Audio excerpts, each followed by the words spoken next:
కూచిపూడి నాట్యాన్ని ప్రారంభించే ముందు మనం నమస్కారంతో మొదలు పెడతాం. ఆ నమస్కారానికి కొన్ని శ్లోకాల్ని చదువుతాం. మొదటి శ్లోకం, ప్రణమ్య శిరసా దేవో పితామహ మహేశ్వరౌ నాట్యశాస్త్రం ప్రవక్ష్యామి బ్రహ్మణాయదుదాహృదం. ఈ శ్లోకం అర్థం ఏమిటంటే, భరతముని మరియు మహేశ్వరులు ఈ సృష్టికర్తలు, వారికి శిరస్సు వంచి నమస్కారం చేద్దాం. ఈ నాట్యశాస్త్రాన్ని వెల్లడిద్దాం. దేవతానాం శిరస్తస్తు గురూణాం ఆస్య సంస్థితః వక్షస్థస్తైవ విప్రాణాం శేషేత్వ నియమోద్భవేత్. ఈ శ్లోకం అర్థం ఏమిటంటే, దేవతలకి తలపైన,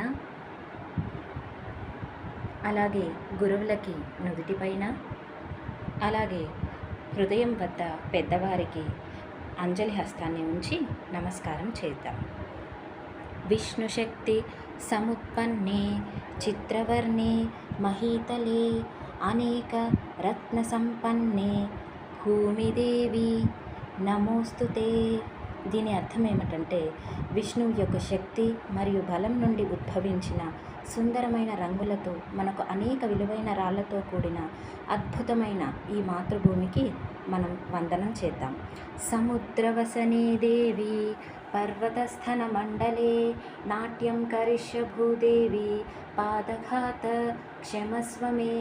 దీని అర్థం ఏమిటంటే, సముద్రాన్ని తన వేషధారణగా ధరించిన, పర్వతాలని తన వక్షస్థలం నుంచి కలిగి ఉన్న నాట్యశాస్త్రానికి ప్రారంభించే ముందు నీకు నమస్కారం చేస్తున్నాము భూమి దేవత అని ప్రార్థించడం.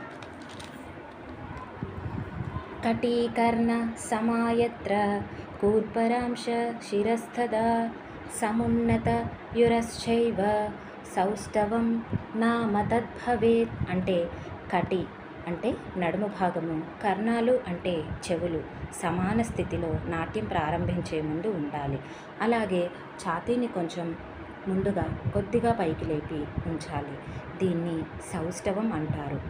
ప్రాయేణ కరణే కార్యో వామో వక్షస్థితఃకరః చరణస్యాను గచ్చాపి దక్షిణస్తు భవేత్కరః.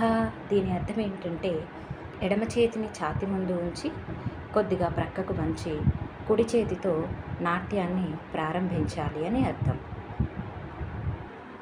ఈ విధంగా మనం శ్లోకాలతో నమస్కారాన్ని మొదలు పెడతాం.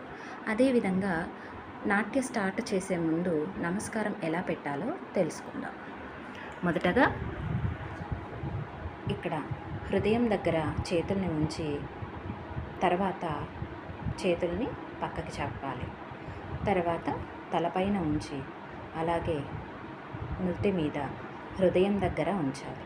తర్వాత పాదాలని ఇలాగా వీ షేప్లో ఉంచి కాళ్ళను కొద్దిగా పైకి లేపి భూమిదేవికి నమస్కారం చేసుకోవాలి. ఇంకొకసారి ఈ నమస్కారాన్ని చూద్దాం. 1 2 3 4 5 6 7 8. ఇది నమస్కార విధి.